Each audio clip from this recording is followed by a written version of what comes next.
Bones, welcome to 69 Faces of Rock. How are you guys doing today? Hey, doing great. Killer. All right, introduce yourself and tell me what you do in the band. I'm Carcass Chris. I play all the guitars. I'm Jon Necromancer, and I play bass, and I try to sing or scream. I was going to ask you another question, but once I heard those stage names, I need to ask you, how did you obtain these names? Oh my God, I went back, for mine it was back when I joined Usurper in '94, and everybody had a name, an infernal name, as it used to be called. I don't know what the hip term is now for these phony names, but so we brainstormed, that's what we came up with, so it was just trying to be cool. So there's nothing deeper behind it. For mine, no. For Carc, there's a much different story. I know. Much deeper, more fascinating story. It's deep, yes. I used to have a fascination with carcasses. The smell or the taste? A little from column A, a little from column B. I always wanted to grow up and be a carcass. No, it's a nickname. I went back years. I mean, back to the old days in the really small clubs. I think I had this Carcass shirt. It was a bootleg Carcass shirt. It was really awful, and You wore it everywhere. someone, you couldn't even get a real Carcass shirt back then. And someone wanted me to join their band, and they asked a friend, and they're like, we want to talk to that dude, and it was like, what dude? Oh, your friend, the Carcass dude, the dude with the Carcass shirt. I think it just kind of stuck ever since. All right, so how did you get started with Bones? I mean, obviously, I think you met each other in Usurper, but I think you knew each other even longer before Usurper, right? Yeah, well, both Chris and I used to kind of love the old band Dead Youth, right? So they were like a local band from That's right. From our town. We all went to the same high school together. Yeah. Those guys were older than me, but so they went to high school before I went to that same high school. Yeah, we used to hang out and watch them practice when they used to practice in Joe's backyard, and that's kind of how we all met. Yeah, pretty much all from high school, and I remember seeing John before he was in high school at the local guitar store back when they had him in the neighborhood, and Pick Stop. Yeah, the next generation of metalheads. Yeah, But we've been hanging out since before we were jamming together. So we've known each other. We've known all of ourselves since the '80s. Late '80s. Yeah. So when did you become Bones, finally? We're all in Usurper together. They broke up in '07. And then we just all kind of like floated around doing other projects for a year or two. And then in 2009, I had some songs written that I couldn't use in the other projects I was in. They were not going to work for that. I just missed kind of the old vibe we used to have, so I called up Joe, and we were still in contact all the time. One of you wanted to jam, and he was ready. He moved his drums in my basement. And Chris came over one time just to kind of hang out. If I'm wrong about this, correct me, because it's been so long. But Yeah, no, I think you guys were hanging out, and it was just kind of like a thing, like, we're jamming in your basement, like, come on by. Yeah, and it was we'll just like, get drunk and listen to tunes, and we'll show you what we got. yeah, And we hadn't Chris- hung out in a couple of years. Yeah, me and Chris and Joe hadn't seen each other in a while. So Yeah. Chris came out and if I remember right, you just kind of wound up picking up the guitar, and it was like, wow, I think we have a band. Yeah, that sounds about right. Yeah, so we started jamming, and you were in another band at the time, and I think Joe was in something, so you guys we were jamming in between your other projects, and then we just we got a little more serious about it. Then we just started doing it more regular. It was just fun to do. Yeah. Why the name Bones? So for me, the worst part of starting a band is picking a fucking band name. It's just the worst, And we wanted to have like a one-word name, and everything cool is taken, right? Like the best band name, for my money, the best band name is Venom. I mean, it's just the coolest band name, right? It's just one word. It's 2 syllables. It's just like, it's badass. But in 2009, everything was taken, but Bones wasn't taken. Like For some reason, I was surprised. yeah, someone name. skipped over that one. It was like kind of one of those things. Yeah. It was so like it was so blatant. Like, how come no one ever did it? We had a drunken list of like 10 of the stupidest fucking band names of all time. Oh, more than that. I And think then- we each had a list. It was like, It was yeah, so there's a bad. lot of terrible names. And Bones was the least terrible. And I did scientifically researched. I went to Metal Archives to see if there was another band named Bones, and there wasn't. And that was it. Sounded cool, so we went with it. The only thing that comes close is Broken Bones. Yeah, totally, totally. Yeah. But we're half that, Our bones aren't broken. Yeah. Not yet. Let's keep them that way. It's young. So your first album came out in 2011. How do people react to a new band and new music? I mean, it's okay, but like, we're we're very underground, right? So there wasn't a lot of reaction because not a lot of people actually heard the record. But generally, it was pretty positive. We never heard much, nobody threw any rotten fruit at us or Not yet. but Tonight Show maybe. But no, I mean it was fine. Well, John, also this album introduced you as a vocalist. How did you come up with your vocal style? We just didn't want to get a singer. You know what I mean? Like we just wanted to keep it to 3 people, and we didn't want to deal with having a 4th person in the band. And it was just a singer. I mean, no offense to some of the cool singers out there, but usually singers are kind of lame, and it's just kind of just a drag to deal with them. And we just figured that atmosphere the 3 of us had was what we wanted, and I just kind of started doing it. 2 years later, Sons of Sleaze comes out. How did you feel the band was developing up until that point? I thought it was going great. I mean, I thought it was just like part 2 of the first album, as far as the songs went.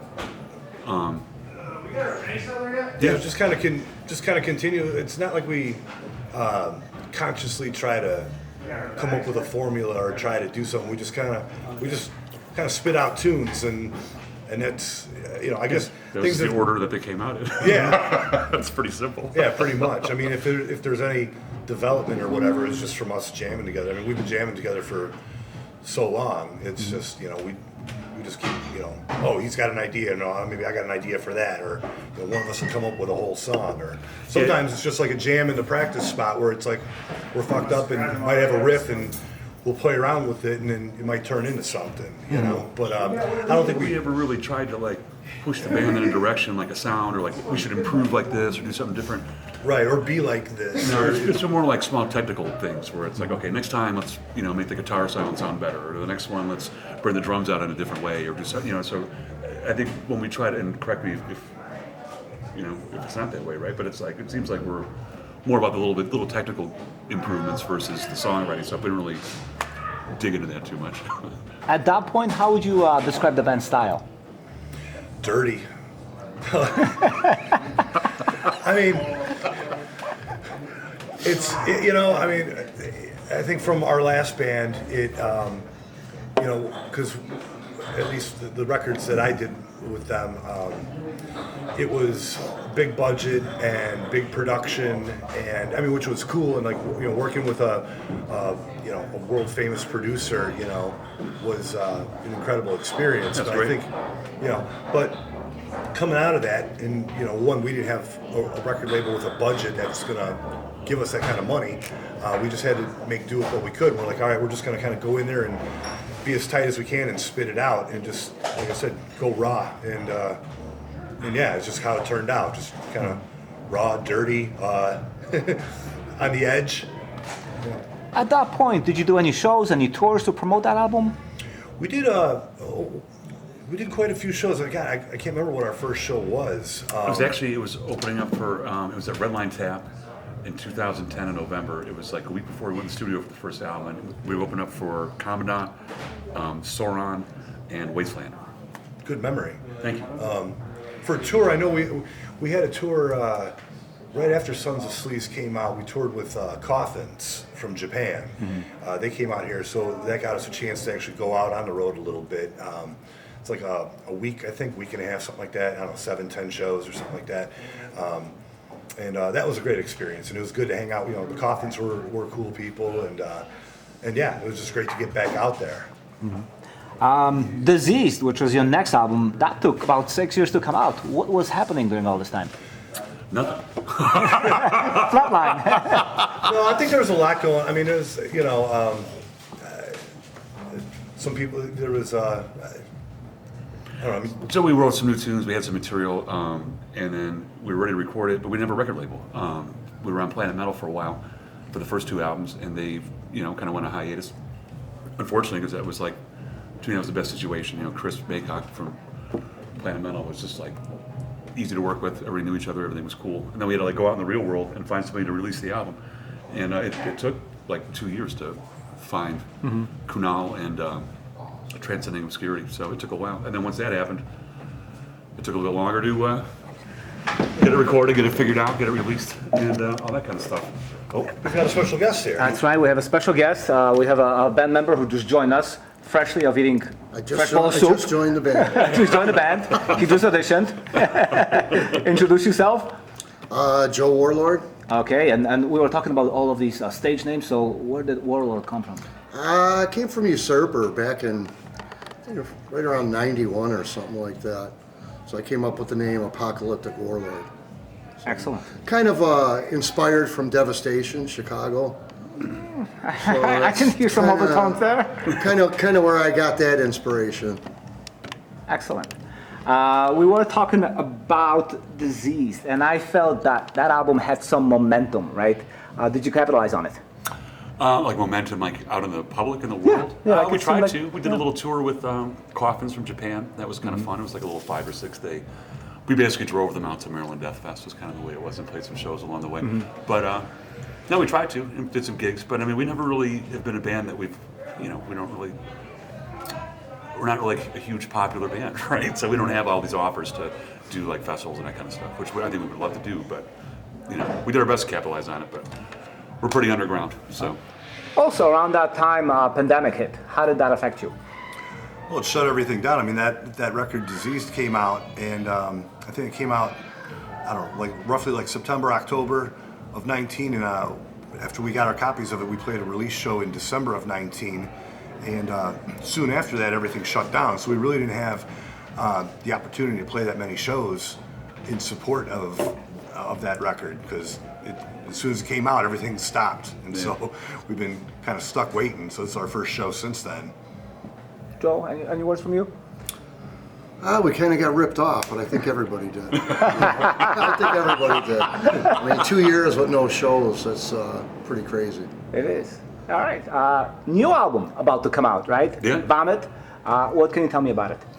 I guess, we wrote it kind of during the pandemic, and we were ready to record it. We were ready to record it, and we wanted to go in April of 2020, but then obviously everything got shut down, so the studio we wanted to use was closed.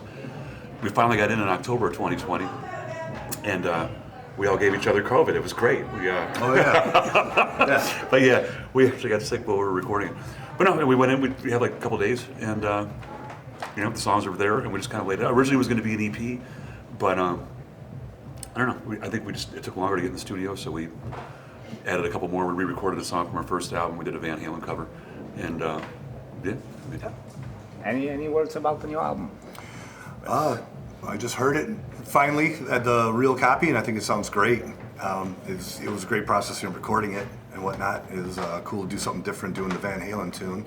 I think it's a change, something in a different, I don't want to say a different direction for us, but something that you wouldn't expect from us. But had a real good time doing it, and it's glad it's just out now, and it turned out great. Artwork turned out great. The production turned out great. So real happy with it right now. How do you approach your drumming in Bones? That's a very good question.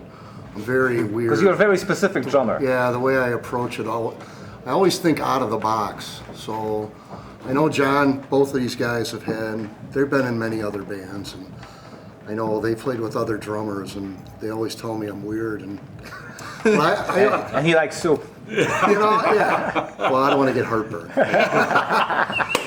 But anyways, I mean, I just, when I hear a riff, I always think out of the box. It's never like a normal approach. So whenever I write something, John's like, that's completely opposite what I was thinking.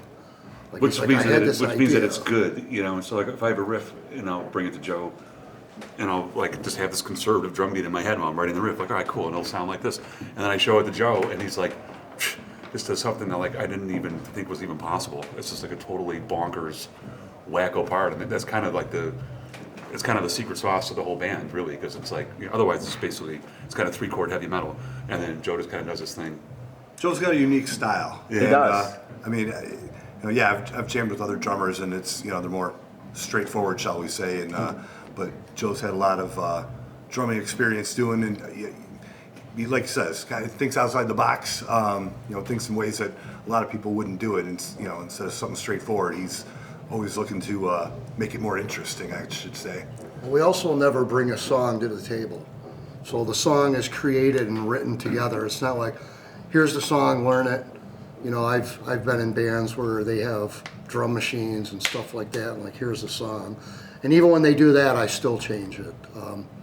But the songs are usually written together. You know, it's all ideas, and Yeah, we bring in ideas. we It's not all like share someone- ideas. Or Someone doesn't bring in a song, we bring in ideas. Like, hey, I got an idea. Oh, cool, I got an idea too. Like, oh, cool, this idea is great. Maybe this one isn't so good. And then we'll just figure it out that way. But it's never like, this is the song, and, you know, we have to learn it or anything like that. It makes it, I think, take longer in a way. But who gives a shit, right? I mean, it's just, you know, I'd rather spend 2 years on a It's record. more obscure than, you know. We'll hammer it out. We'll argue about a part, or we'll make sure that like it's the right way, or you know, instead of like just shooting it out right away and trying to get a product out in a year, I'd rather take twice as long or more and make it something that we all can be comfortable with. Tell me about that Van Halen cover. I mean, we always fuck around with covers at the practice spot. Like, you know, there's a Black Sabbath cover band that plays down the hall. So once in a while, we'll like kind of ape them a little bit. And like, you know, Joe will go into like the Hand of Doom drum beat, and we'll like, all right, we'll fuck around and kind of mess around. And you know, back in the day, we did the Devastation cover. We did a Terrorizer cover. So we're always fucking around, and we jam twice a week. So we don't really play out a lot, but we play twice a week religiously all the time. So sometimes you want to play something a little different. You know, you get a little bored. Not We bored. wanted but- to have fun doing a Van Halen cover. Yeah, we always had it. So it's pretty rocking, and I mean, our roots are rock. That's, I mean, Can't beat that. no. What plans do you have with this album? I mean, it just came out yesterday, but it's, you know, it's a small Disorder Recordings. It's a smaller label. I don't think we really have much in the way of like European or South American distribution, so it'd be interesting to see if we can kind of expand on that. But really, just kind of play a couple gigs, do what we got to do. We're already like 3 songs deep and writing new material. Yeah, you know, I mean, we're an underground band, so it's hard to like really. It's not like the old days where there's like a whole push and record stores and yada yada, all that shit's gone. So, Yeah. you know. Are you guys also involved in other projects? Other bands? I'm in a band called High Spirits, another band called Contrition, and some other side projects here and there. I'm in nothing. I ain't got time. This is enough for me. I'd like to have more time for this if I had it.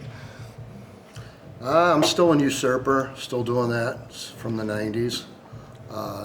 Another rock band, Hellbound Sons. And I've been tooling around with this other metal band, Spiderbone, here and there. And then I jam with a buddy of mine I've grown up with. So I'm always doing something. 5, 6, sometimes 7 days a week. Great. So now when you look back at the whole idea of Bones, actually, what is the idea behind it? What is the concept? There's really no concept. I mean, honestly, we're just doing this because we've been friends forever, and this is an excuse for us to hang out and make a bunch of noise, right? I mean, there's really nothing more to it. You know, we're never going to sell a bunch of records. We're never going to do all that kind of stuff. We're firmly in the underground. And really, if this album hadn't come out, even if nobody picked it up, we'd still be writing new material, and we'd still go in the studio and record something else anyway because we're just like stupid that way. So We love it. it's not even looking back. It's like we're just still looking in the present. You know what I mean? Yeah, that's pretty much it. That's It's so just awesome. To hang out and, like I said, we get together and get to hang out and Drink some beers. goof around and Yeah. drink some beers Smoke a and joint, fucking just blow our ears out and have some fucking fun. You Yeah. know, that's Decompress. Talk anything shit. else. Anything else is in Talk addition, smack. You know, yeah, that never happens. We edit that out. It's a love, it's a love-hate relationship. 80% hate, 20% like. You know, depending on the day, it can fluctuate. About 2% love. it can change in this middle of this interview. No, it's awesome. Thank you. Thank you. Hey, thanks a lot. We appreciate it. Thank you very much.